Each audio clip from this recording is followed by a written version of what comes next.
All right, Shalom. First and foremost, I would like to give all praise and glory unto Yahweh, Bahashem, Yahawashi, Bahashem, Kakodash.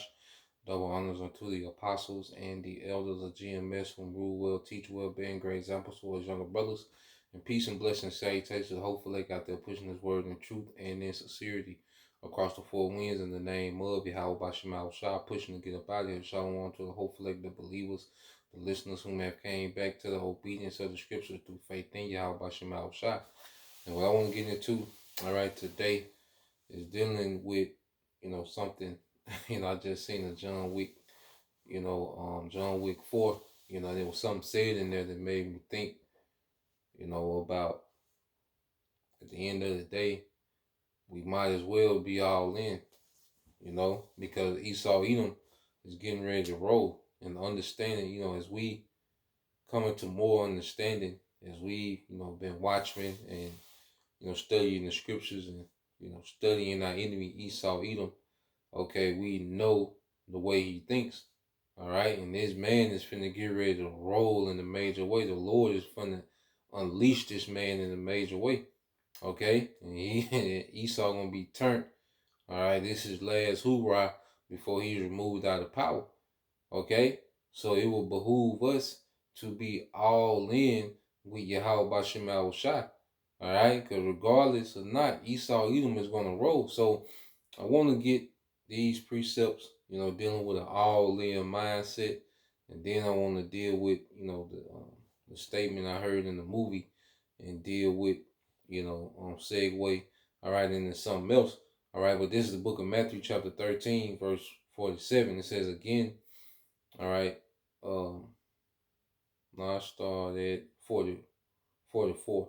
All right, Matthew 13:44 says, again, the kingdom of heaven is like unto treasure hid in a field, the which when a man hath found, he hideth, and for joy thereof goeth and selleth all that he have, and buyeth that field. So the kingdom Yahawashi, because this is Yahawashi speaking in the parable, and he's liking the kingdom, okay, unto a treasure hid in the field, okay, which is wisdom is like a treasure in the field is in the earth, because, on this whole planet earth, this wisdom is like a treasure. That's why it's not on mainstream media, okay? That's why it's not open up to the masses. The only the hopeful elect, all right, are really allowed to tap in to this treasure in truth and sincerity, showing you that what it's a rarity.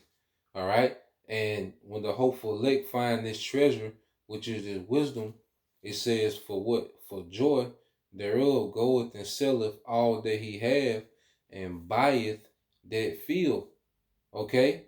And so pretty much when we find this treasure, this wisdom within this world, pretty much the things that we got in this world, we put on the back burner and tap into this treasure, man. Okay? We all in. We want everything to do with this. Okay? Now our whole life has been readjusted based off this treasure, man. Okay? Showing you the mindset that we should be in as far as being all in. Okay? It says verse 45, it says again, the kingdom of heaven is like unto a merchant man seeking goodly pearls, who when he had found one pearl of great price, went and sold all that he had and bought it. He was all in. Okay? He found that one pearl of a great value and he was sold, he was persuaded. This is it. And he went all in. Okay? He put everything he had into this one purchase, man. And that's the mindset that Yahweh Shah wants within this ministry, as we want to put all in, constantly, gradually putting more and more into the ministry, man. And it's a balance, all right, because you still have to maintain your situation within this society, which we always go into, man. Okay, but what do? We start trimming off things that are unnecessary, all right. Stop giving our energies to things that are not necessary and start putting it into this ministry, man, being all in. Okay? And that's the mindset that Yahweh Shai was pushing, all right, and during his ministry. Now, you have let's go from there and let's get this from the Apostle Paul. Just get a few precepts concerning mindset. Now, this is the book of Philippians chapter 3, verse 7. It says, "But what things were gained to me, those I count a loss for YAHAWASHI. Yet doubtless, and I count all things but loss for the excellency of the knowledge, okay, of YAHAWASHI HaMashiach, my Lord, for whom I have suffered the loss of all things, and do count them but dung, that I may win YAHAWASHI."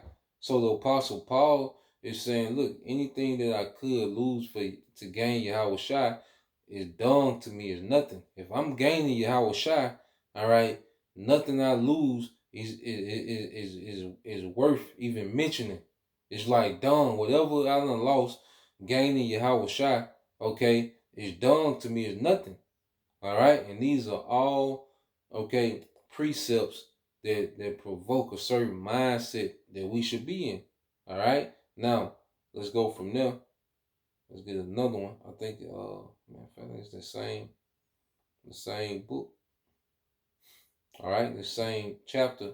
All right, Philippians 3 and 13 says, "Brethren, I count not myself to have apprehended, but this one thing I do, forgetting those things which are behind, and reaching forth unto those things which are before, I press toward the mark for the prize of the high calling of the Most High in YAHAWASHI." Okay, so the Apostle Paul was like, look, I don't count myself as if I made it, because we can't consider ourselves to have made it, man. No matter how many videos we've done, no matter how many years we've been in the truth, no matter how many good deeds we've done, as long as this spiritual war, all right, is still, all right, prevalent, is still, all right, alive, okay, this spiritual war is still active, we have to be on the front line continually, man. We haven't made it, okay, to the salvation, man. Okay? As long as there's still work to do, and as long, all right, as we have been beamed up into these chariots, man, it's still gonna be a fight, to get to salvation, man. Even when, we're not teaching anymore, because the Lord, allows the famine of the word to take place, it's still gonna be a fight to hold on and endure, man, to hold on to the faith in the midst of all the chaos we're gonna be in, man. Okay? So until we make it to the chariots, we haven't apprehended, so it's a continual work in progress, okay, for salvation. All right, and it says, "I press toward the mark for the prize of the high calling of the Most High in YAHAWASHI HaMashiach." And these are all precepts that should gear us, towards the way we should be, okay, within this ministry, man. And that's to constantly have a mindset of being more engulfed into it, okay? Now, the statement that was made in the movie, dealing with John Wick 4. Now, Um, you know, if you've been following the series of John Wick, pretty much, he has rebelled, against a certain order of the hierarchy, with the higher ups. Okay, he's pretty much, what they call excommunicated, and he's an outcast. Okay, he's looked at as a rebel, and the higher ups are constantly trying to put hits on him and take him out. So you have the table, what you call the table, which pretty much represents the elites. And under the table, you had the marquee, which pretty much was the hitman for the elites. And one of the guys, told the marquee, he was like, he pretty much put John Wick name out there. And the leader of the marquee, which was, pretty much the head guy, that was sending the hits, on John Wick. But John Wick name came up, and the leader of the marquee was like, look, I want to kill. Now he said, he pretty much like, look, it's bigger than John Wick. I want to kill anything that he has touched. He want to kill anything. He wants to do away with any anyone that has been affected by the idea of John Wick. That's what he said.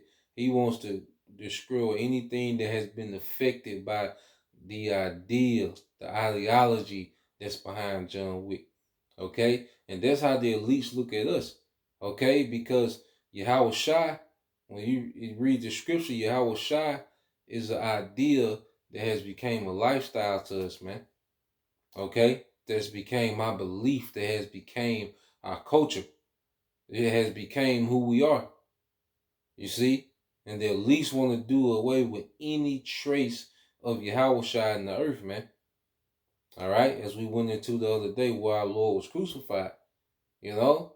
And our people that's, halfway in, or our people that's here for gimmicks, our people that are sold out, like, nah, you represent a remnant of Yahushua in the earth. You, all right, call yourself an Israelite, at least look at you as a threat.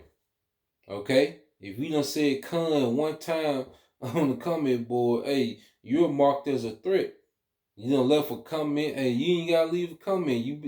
You've been watching videos, okay?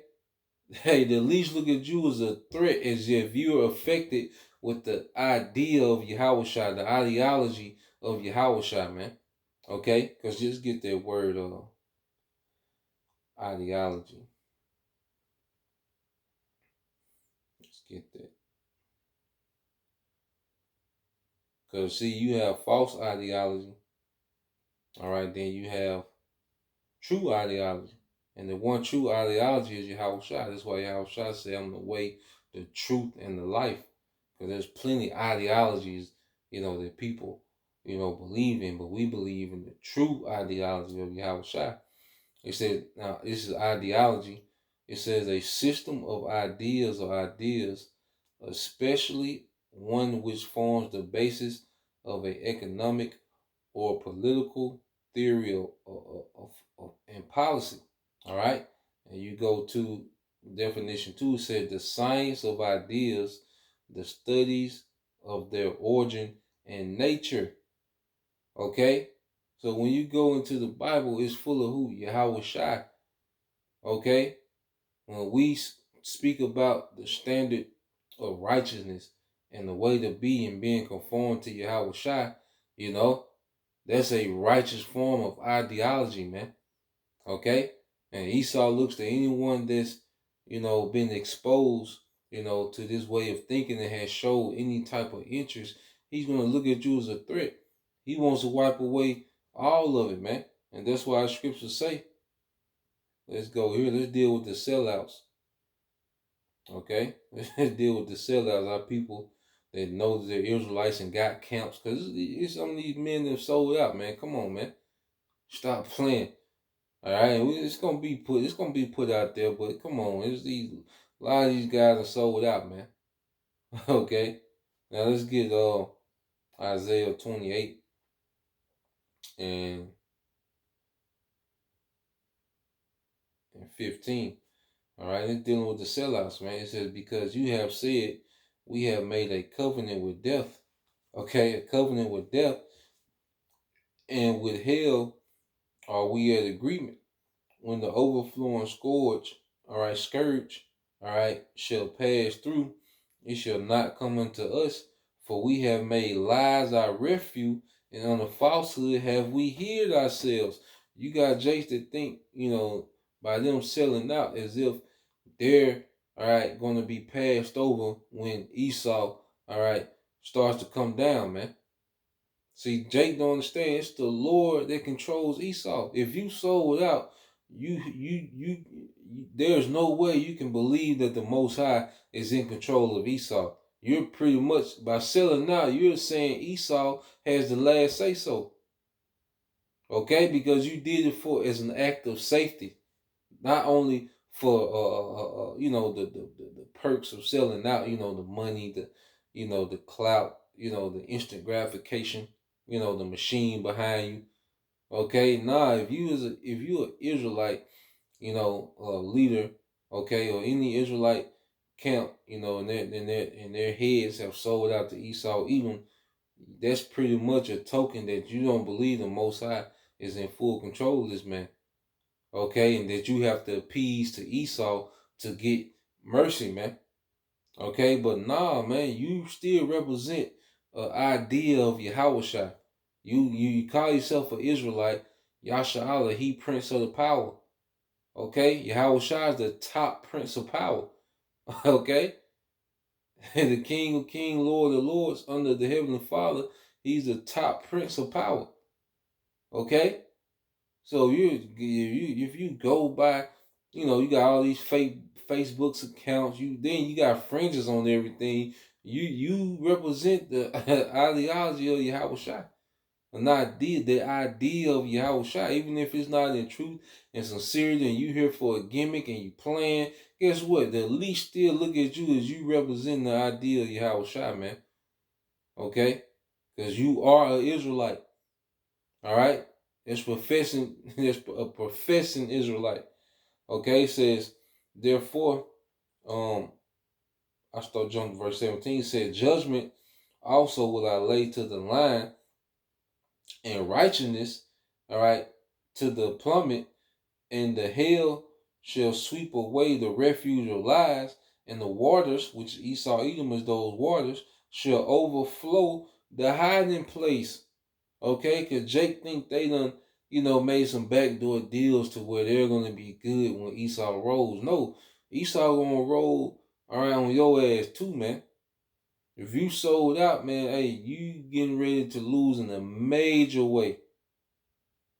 Okay? And we're going to get a precept of proof. Now let's read in the NLT, Isaiah 28:17. It says, I will test you with the measuring line of justice and the plumb line of righteousness. Okay? That's going to be Jacob's trouble. Okay? Since your refuge is made of lies, a hailstorm will knock it down. Since it is made of deception, a flood will sweep it away. And who's going to come in like a flood? Esau, Edom. Okay? Verse 18, it says, and your covenant with death shall be disannulled, all right? And your agreement with hell shall not stand. When the overflowing score shall pass through, then ye shall be trodden down by it, okay? So even if you sold out, you're going to lose, man. Esau still going to look at you as a threat. You're done. That's why the name of the lesson is, hey, you might as well be all in for righteousness, man. Because it's either you all in for righteousness or you not. Okay? The Lord not dealing with no sellouts and you just portray an Israelite on the surface. The Lord not dealing with that, man. Okay? And we finna see. Okay? Let's get this. So, dealing with the sellouts, they're done. Okay? And they gonna get their work, man. Jake, it sound good. The devil is known for breaking treaties, man. So that little agreement that Esau made, because Esau's not in full control, man. Okay, Esau is a tool being used for judgment, man. Okay, we all in with the with the one that's wielding the tool, that's using the tool. Okay, and Esau's a throwaway weapon, man. Okay, we are tapped into the source that's behind the tool, all right, of Esau Edom. Okay, and that's YAHAWASHI Shah. This Revelation 13 and slightly Revelation 3 and 15. It says, I know thy works, that thou art neither cold nor hot. I would thou were cold or hot. Okay? So the Lord say he would rather you either be one extreme or the other. Because the worst thing to be is lukewarm. Okay? And we're gonna get it. The worst thing to be is to be lukewarm. It's reading verse 16. It says, so then because thou art lukewarm and neither cold nor hot, I will spew thee out of my mouth. Okay? And see, lukewarm doesn't just mean videos. That's a part of it. That's a big part of it. But also, you don't want to be lukewarm and being a brother. You don't want to be lukewarm when it comes to, studying. You don't want to be lukewarm when it comes to praying and fasting, discipline. All right. We don't want you, because lukewarmness in one area is going to spill over and affect other areas eventually, man. Okay. So we don't want to be lukewarm in any way. Okay. Because, hey, if you lukewarm, you still represent the idea of YAHAWASHI. you know, Esau gonna he gonna lump in the sellouts. He gonna lump in, okay, the lukewarm. He gonna lump in those that been riding the fence. Okay, those that secretly agree but really ain't repented. Like, hey, the Most High is gonna have to, with Esau, lump all that into one category, man. And then you're gonna know who the chosen, because what? It's gonna be a standard lifted for the chosen. The chosen are gonna be protected. It's gonna be miracles being performed for the chosen, man. Okay? While everyone else, when you go here, let's get this in Luke. We end here, this book of Luke, chapter 12. Okay, this is Luke 12. And if I end on the second Ezra Bible shot. All right, this is Luke 12 and 47. It says, "And that servant which knew his Lord's will, you sellouts, you guys that are lukewarm, okay, that knew his Lord's will and prepared not himself, neither did according to his will, all right, shall be beaten with many stripes, shall be beaten with many stripes." Okay? The Lord's going to have Esau really wreak havoc on those that know that they're Israelites, man.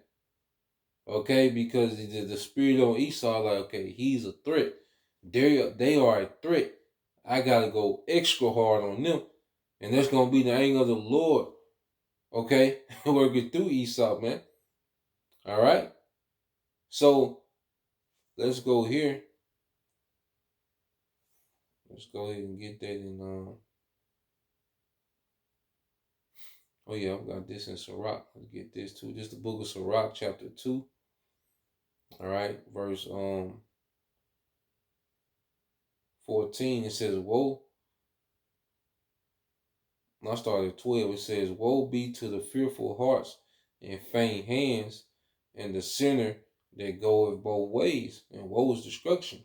Woe unto him that is faint hearted, for he believeth not, therefore shall he not be defended." And see, you got a lot of our people that know they're Israelites that's going both ways. They still worldly as hell, but then they pop up as these super Israelites. Okay, they're not going to be defended because your lifestyle is showing that you really don't believe. Okay, your decision making is showing that you really don't believe, man. Okay, someone's decision making shows what they believe in.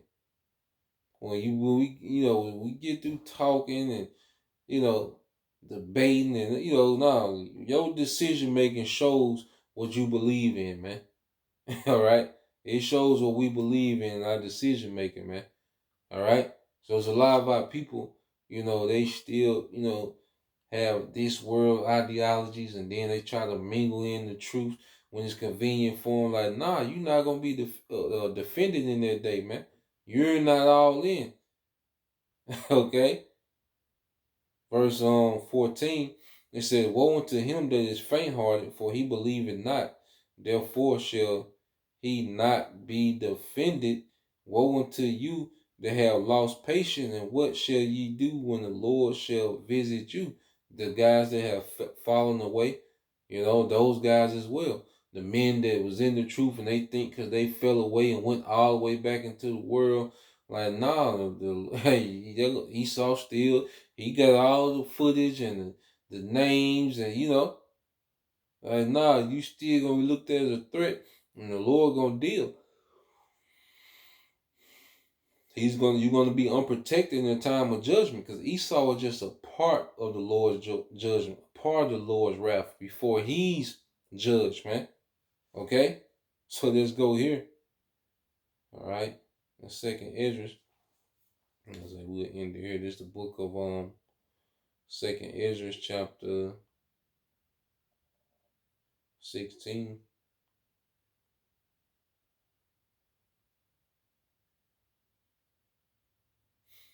All right, this second Esdras 16 and 68. It said, "For behold, the burning wrath of a great multitude." All right. And this is Esau Edom, a multitude.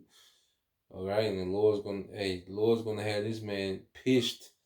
All right. This man, the Lord is making this man pissed about this word going out. Okay. It says, "Kindle over you, and they shall take away certain of you and feed you, being idle with things offered unto idols." Okay. Well, it's going to be that sea hip. Okay. Because this is nothing but, the oath to Satan, man. This sea hip is nothing but an oath to Satan, man. It's just you pledging your allegiance to Satan and paganism, man. And idols. Okay. Is you taking his idol. All right. And it says, verse 69, it says, "And they that consent unto them shall be had in derision and in reproach and trodden underfoot." Okay? So if you consent to Esau Edom, you still gonna lose. Because Jake gonna be wanting to take the sea hip, all right, is just way to preserve their life. Okay?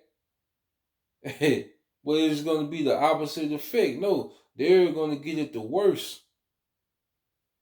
There's gonna be Israelites that know that they're Israelites because you already have the doctrine that it ain't the MOTB. So it's a lot of jakes that's being set up, okay, to accept it, man. And they still gonna get the worst, and they're gonna get the worst end of it because they're gonna accept it to what?